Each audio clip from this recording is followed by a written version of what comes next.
¿Qué tal? Bienvenidos a Observatorio Cultural. Estamos en el MUAC y tenemos como invitado a Joaquín Barrientos, que es integrante, forma parte del Instituto de Investigaciones Estéticas de la UNAM y fue la persona, el curador que estuvo a cargo de la exposición Juan Hacha, Despertar Revolucionario. Joaquín, bienvenido. Muchísimas gracias. Joaquín, muchísimas cosas que conversar sobre este agente, sobre esta posibilidad de tener por primera vez desplegado parte de tu investigación y parte del archivo sobre Juan Hacha, de Juan Hacha. Cuéntanos un poquito por qué Juan Hacha, cuál es la necesidad, cuál es la pertinencia y la urgencia de regresar a ciertos autores, a ciertos agentes que creemos que conocemos y que no necesariamente han sido estudiados como deberían. Bueno, lo primero, como sabes, la exposición se enmarcó dentro de un aniversario, ¿no? El aniversario de los 100 años de nacimiento de Juan Hacha, que se cumplieron en 2016, y a partir de eso se generaron una serie de preguntas, ¿no? que han venido haciéndose desde instituciones museísticas, académicas, etcétera, en torno a qué tipo de personaje es Juan Hacha. Y la pregunta que más nos movía era que nos dábamos cuenta a través de la investigación de archivo que Juan Hacha tenía múltiples facetas, ¿no? Múltiples personalidades que él mismo había dejado suprimidas, que no se dejaban ver y que queríamos que el público las conociera, ¿no? Unas facetas que tienen que ver más con su papel como agitador social, como investigador, como agente en diálogo con las juventudes, tanto en Perú como en México, y queríamos que eso fuera conocido y sobre todo que los textos que dieron forma a ese momento de su vida, un momento de intensidad política muy interesante, fueran accesibles para el público. Y eso fue en principio lo que nos movió a organizar la exposición. Claro, ¿y cómo hacerlo? Porque agentes justamente tan dinámicos, tan complejos como Juan Hacha, que además tuvieron, digamos, un nivel de agenciamiento descontextualizado, ¿no? O sea, no están supeditados a un contexto específico, sino sus ideas lograron trasminar, digamos, a muchos contextos. ¿Cómo generar una lectura a partir de materiales tan heterogéneos, tan distintos, épocas, países, gente que ya no está, artistas, críticos, simposios? ¿Cuánto tiempo te ha llevado entender la figura de Juan Hacha? ¿Qué ha sido para ti navegar, sumergirte en esos archivos y cómo ha sido el desafío para comunicarlo a través de una exposición? Bueno, varias preguntas. No creo que todavía, no creo que hayamos conseguido todavía una imagen clara del personaje. Creo que estamos apenas rastreándolo. Es la primera iniciativa de investigación sobre el archivo de Juan Hacha, un archivo que como su propia vida había estado dislocado por sus múltiples trajines, ¿no? Saliendo de Lima y viniéndose a radicar en el 72 a México. Entonces creo que hay que hablar de esto como las primeras exploraciones y la primera puesta en valor de un personaje mucho más complejo del que efectivamente en los últimos, digamos, 15 o 20 años se ha tenido. Entonces la apuesta que hicimos fue intentar entender al personaje a través de las redes que él propio había construido, ¿no? Un caso emblemático, por ejemplo, ya en México, es el del simposio de Zacualpan, ¿no? En 76, que si bien el momento del simposio, del encuentro, no fue nada en concreto, pero sí fue un activador de un montón de redes y de colaboraciones de lo que después se entiende como el periodo de los grupos, ¿no? Entonces, un poco la estrategia fue entender al personaje a través de las vinculaciones y las activaciones que había generado dentro del museo, dentro de la Escuela Nacional de Artes Plásticas, pero también a nivel de calle, ¿no? Con sus tensiones entre espacio público y no objetualidad, ¿no? Que era un problema que nos interesaba explorar, ¿no? Entonces lo que la exposición hace es poner en evidencia una serie de diálogos que existieron con y a través de Juan Hacha desde su llegada a México en el 72. Claro, quizá convendría también regresarnos un pasito y justo que nos compartieras una especie de semblanza sobre quién es Juan Hacha, ¿no? Porque quizá nosotros estamos familiarizados y normalmente el público en un museo como este, en un museo de arte contemporáneo, está mucho más familiarizado con ver desplegadas exposiciones de artistas visuales como tal, ¿no? Y creo que afortunadamente ha habido un quiebre en los últimos años y hemos logrado entender que no solamente es el agente artista el que posibilita, ¿no? O enriquece la transformación cultural. En este caso es un teórico, un crítico, ya lo dijiste antes. ¿Puedes hablar un poquito de quién es Juan Hacha y quién fue de alguna manera en Perú y quién fue en México y en Latinoamérica? Muy brevemente, Juan Hacha fue un ingeniero químico de formación que le tocó vivir momentos muy particulares de la historia del siglo XX en el mundo. Él se exilió primero en Chile, muy temprano para estudiar medicina, después terminó en la Alemania nazi estudiando ingeniería química y de hecho sale de esa Alemania justamente por el problema del fascismo, ¿no? Él regresa a Lima después de ese periodo de tensión que fractura, digamos, su ideal de estudiar artes y estética en Alemania, ¿no? Entonces, lo que sucede es que al volver a Lima, Juan H. entra en un proceso de autoformación, al mismo tiempo que va trabajando como ingeniero químico y que se va, digamos, profesionalizando en ese campo, de manera autodidacta se forma como crítico e historiador del arte, ¿no? Se autofinancia viajes a Nueva York y viajes otra vez a Europa para empaparse, digamos, de las teorías y de los movimientos artísticos que estaban en boga. Y así es como surge, de manera paralela al ingeniero químico, un crítico de arte alternativo. Lo interesante es que siempre estuvo a contrapelo de las instituciones de arte, de la propia academia, de los discursos oficiales o tradicionalistas del arte, ¿no? En la exposición hemos intentado contar cómo la década de los 60, desde que él empieza a escribir en El Comercio, en Perú en 1958 con el seudónimo Nahuaca, cómo desde ese momento hasta el final de los 60, con todas las movilizaciones que tenemos con los jóvenes del Mayo del 68, que impactan muy fuerte en Perú, en Lima en concreto, cómo su pensamiento hace una inflexión importantísima, desde apoyar ciertas visiones, ¿cómo decirlo?, telúricas del desarrollismo pictórico en Perú, hasta apoyar a las juventudes maglugianas en los años 60, de salidas a la calle, de pintas, de toma de la calle, toma de la acción política, ¿no? Entonces la exposición un poco, antes de su salida de Lima, cuenta esa ruptura de su pensamiento y las inflexiones internas que tiene. Por ejemplo, con el pop, ¿no? El pop es un fenómeno que fue muy cuestionado en su llegada a Lima en el 63, y vemos cómo del 63 al 68 Juan Hacha pasa de una suspicacia respecto al pop a un empoderamiento de los artistas que se hacen del pop como una manera de cuestionar las condiciones de su desarrollo y de desarrollismo económico en América Latina, ¿no? Entonces, por un lado está esa parte de su vida que quedó literalmente sepultada cuando él sale en el 71 de Lima por cuestiones políticas. Él es encarcelado en 2 ocasiones, creando una fractura radical que lo hace abandonar a su familia, su archivo, sus amigos, su trabajo, etcétera. Él deja de trabajar como ingeniero y después de deambular casi un año en Washington y de intentar establecerse en París y Buenos Aires, eran sus dos coqueteos más importantes, por casi casualmente aterriza en la Ciudad de México y vive aquí hasta el 95 que muere. Entonces, esa parte del Perú, que es una parte que es la que da esencia a la exposición, ¿no?, con el texto del despertar revolucionario, fue un Juan Hacha que estuvo siempre de manera subliminal y brotando en momentos coyunturales muy vitales, pero del cual el propio Juan no había hablado a lo largo de su vida, del cual no se había hecho historiografía y del cual solamente sus archivos podrían dar cuenta. Entonces la exposición un poco teje ese momento del 68 o de la década de los 60 en el Perú con el México y las transformaciones, digamos, que está teniendo los nuevos comportamientos artísticos en los 70 en México, ¿no? Entonces, para continuar un poco la historia, cuando él llega a México se inscribe inmediatamente en los circuitos museísticos y de investigación y de alguna manera se reinventa como personaje público, ¿no? La exposición quería, en vez de contar 2 Juanes Hacha, ver cómo esos 2 momentos estaban entrelazados en términos de estética y de política, ¿no? Claro, bueno, nos compartes una serie de instantáneas muy ricas sobre el personaje, sobre este agente.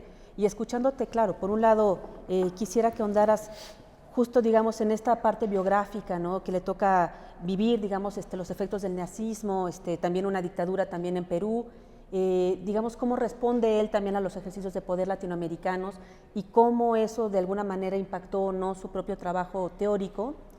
Y mencionaste también el texto del que tomas el título de la exposición, que también me gustaría que compartieras un poquito qué es lo que arroja ese texto y por qué a ti te pareció un disparador para leer, digamos, a Juan Hacha. Quizá dejamos en este momento la pregunta aquí y después de un corte volvemos para que nos lo compartas.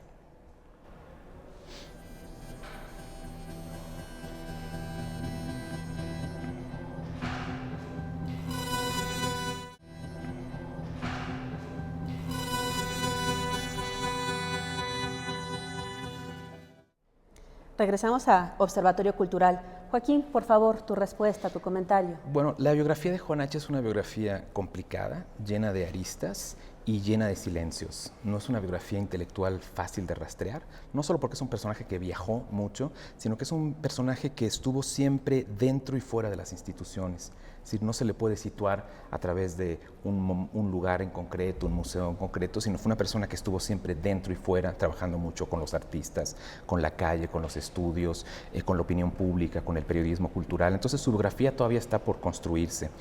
Lo hemos intentado hacer rescatando momentos claves de su archivo, piezas que nos habían justamente llamado la atención por haber quedado silenciadas. Una de ellas es la que comentas del texto que da nombre a la exposición. Se llama Perú, Despertar Revolucionario, y fue un texto que se publicó en italiano en el 71, escrito en septiembre del 70, justamente en ese momento que te decía, en el cual él es encarcelado y viene esta gran fractura de su vida. El texto nunca apareció publicado en español y se quedó prácticamente en silencio, ¿no? En la revista Dars en Italia hubo obviamente lectores en italiano, pero en América Latina prácticamente nadie lo conoció. Al revisar el texto nos dábamos cuenta que era un momento clave, no solo porque hablaba de la fractura personal de Juan Hacha, ¿no? De su impulso de acompañar a las vanguardias con los jóvenes que habían venido de arte nuevo hacia los nuevos comportamientos happineros, como él los decía, ¿no? De utilizar el happening como una herramienta del cuerpo político en la calle, pero también hablaba del fracaso de ese programa político que había corrido acompañado con un golpe de Estado militar que ocurrió en Perú en el 68. Ese golpe militar se pronunció a sí mismo como un gobierno revolucionario, generando una serie de utopías y de expectativas entre las juventudes artísticas, pensando que podrían, a partir de esa ruptura con el gobierno de Belaúnde, conseguir una revolución parecida a la cubana o encaminar una revolución cubana. Esa ilusión tardó muy poco tiempo en disolverse porque la Junta Militar dio inmediatamente instaurada sus señas de ser una dictadura militar y un tipo de estado de terror, ¿no? De hecho, el encarcelamiento de Juan Hacha en buena medida es por ese hostigamiento a las juventudes, a los hippies, a las nuevas modas, etcétera, ¿no? Entonces ese texto era emblemático, no solo porque hablaba del momento, digamos, liminal en el cual esa gran expectativa de una revolución en Cuba se termina, sino en el cual también Juan Hacha, después de ser encarcelado, entiende que tiene que encaminarse hacia otro nuevo momento, y de hecho Juan Hacha, cuando ese artículo se publica en el 71, ya no está en Lima, ya ha decidido abandonarlo, ya sabe que Perú no es el lugar para construir esa revolución latinoamericanista que le hubiera interesado encaminar desde las prácticas artísticas, y paradójica e interesantemente va a encontrarla o va a impulsarla tras su llegada a México. Entonces, claro, al ser una exposición que conecta Lima con México, nos parecía que era el articulador ideal, ¿no? Un momento clave de sus dos momentos, Perú-México, pero también de sus fracturas epistémicas, políticas y estéticas. Claro, y quizá para concentrarnos también un poquito en la mirada, digamos, en el contexto de México, ya antes hablaste de Zacualpan. A mí me parece siempre muy interesante pensar en la figura de Alberto Híjar y Juan Hacha, los dos además químicos, ¿no? Sí. Que desde el posmarxismo generan una serie de reflexiones y teorías que acompañan a toda una generación. Y me gustaría que conversaras un poquito sobre la importancia del concepto de los no objetualismos en Juan Hacha, que quizá es algo de lo que más se conoce aquí en México, y cómo ese concepto, digamos, políticamente abrió una discusión que fue útil no únicamente en el contexto de México, sino en el contexto latinoamericano.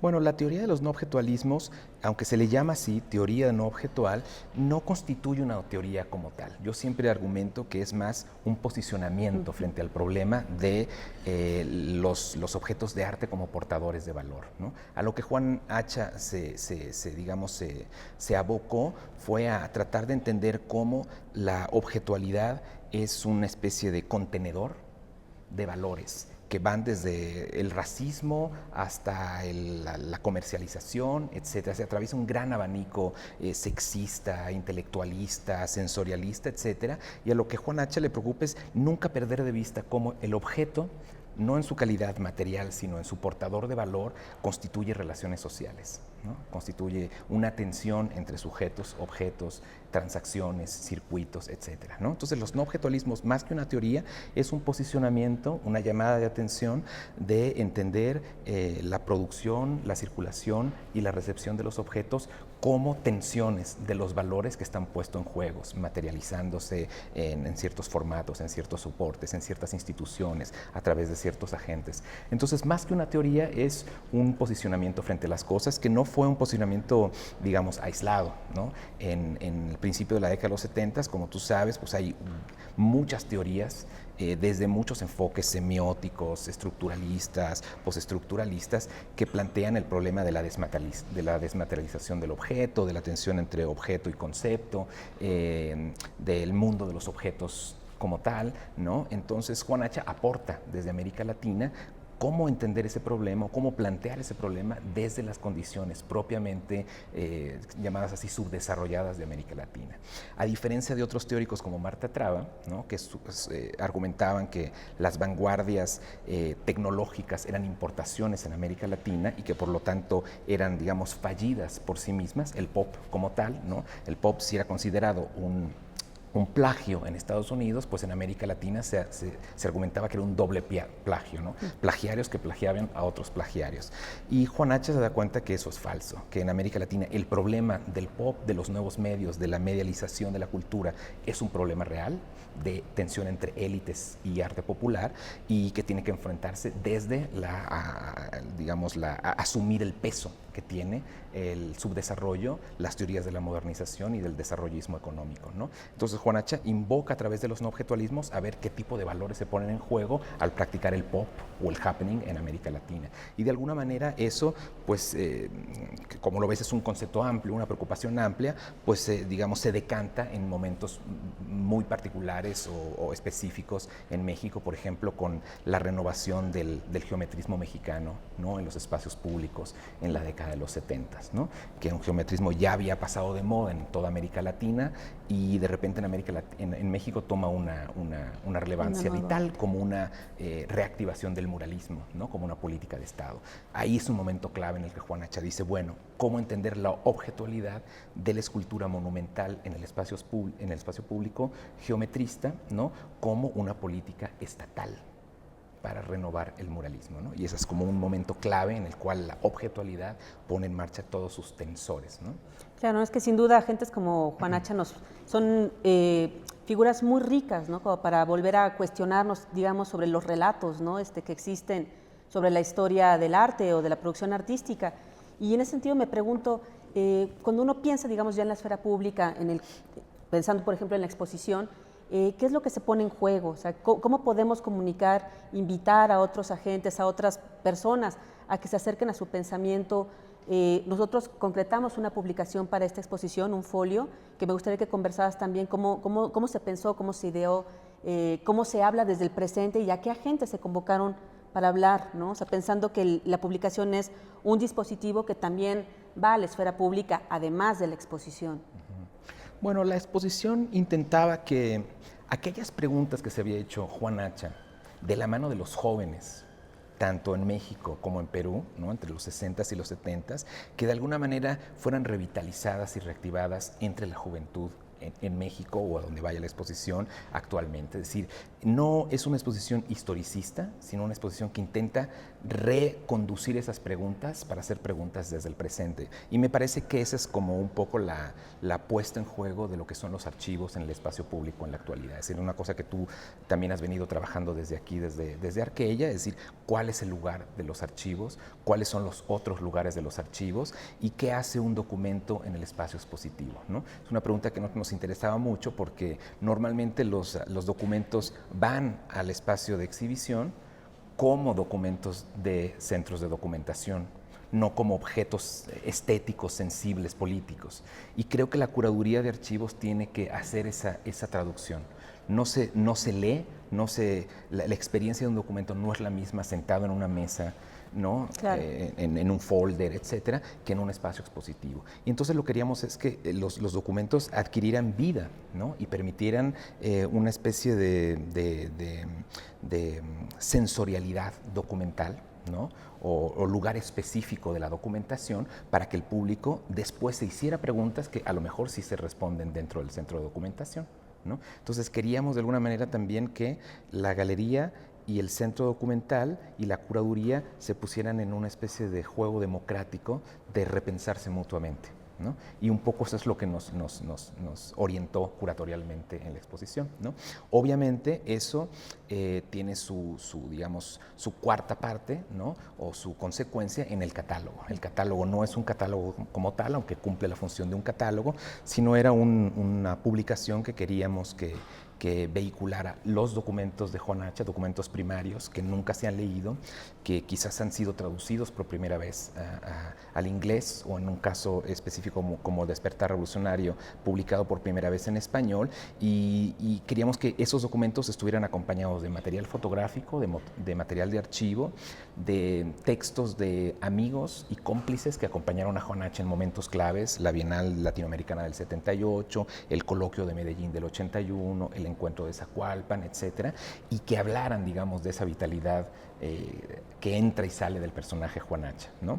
Al mismo tiempo, creamos unos itinerarios que están en la exposición, pero que también están en el folio como material de investigación, es decir, se sabía muy poco, o seguimos sabiendo poco todavía de Juan Hacha, y queríamos dar algunos datos muy concretos de qué había hecho él en Perú finales de los 50, 60, para que tuvieran, digamos, un marco intelectual de cómo se desarrolla el pensamiento de Juan Hacha, ¿no?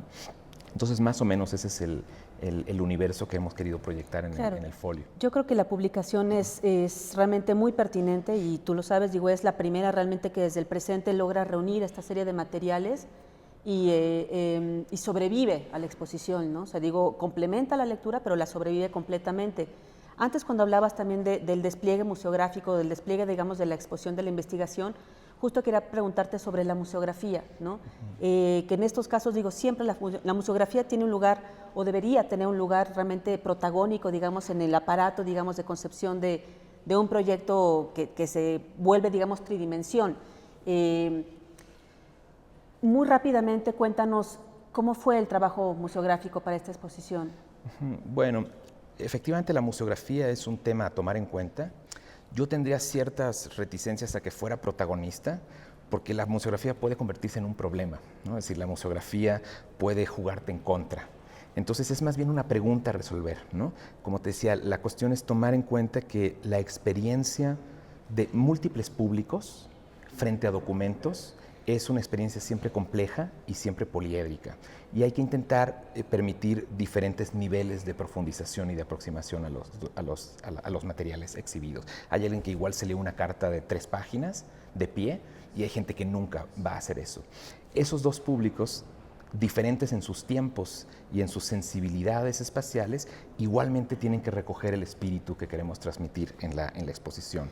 Entonces, tuvimos muchísima suerte trabajando con el equipo del MUAC, porque entendieron la gran diversidad de soportes con los que estamos trabajando, desde fotografías, diapositivas, video, cartas, folletos, catálogos, y había que crear una especie de ambiente documental que fuera amable y que de alguna manera acechara y fuera sugerente para el público. Y creo que los museógrafos del museo lo consiguieron muy bien. Sí, creo que en general se logró una muy buena experiencia, una muy buena exposición. Es un trompo a la uña, ¿no?, hacer una exposición de archivo, pero es sin duda apasionante y una oportunidad, ¿no?, para poder contagiar, digamos, a otras personas y sembrarles, digamos, un interés por estos otros agentes que nutren nuestra idea de la producción artística en México. Se quedan pendientes un montón de temas, ¿no? Podríamos conversar mucho más de políticas de archivo, que tú trabajas también, políticas de la memoria contra políticas del olvido, pero el tiempo nos pide cerrar por hoy. Muchísimas gracias, Joaquín, y ojalá que podamos ver en otro momento una segunda fase de tu investigación sobre Hacha. Seguramente sí, el archivo apenas se abrió y es un espacio de encuentro. Muchísimas gracias, que les vaya bien a todos.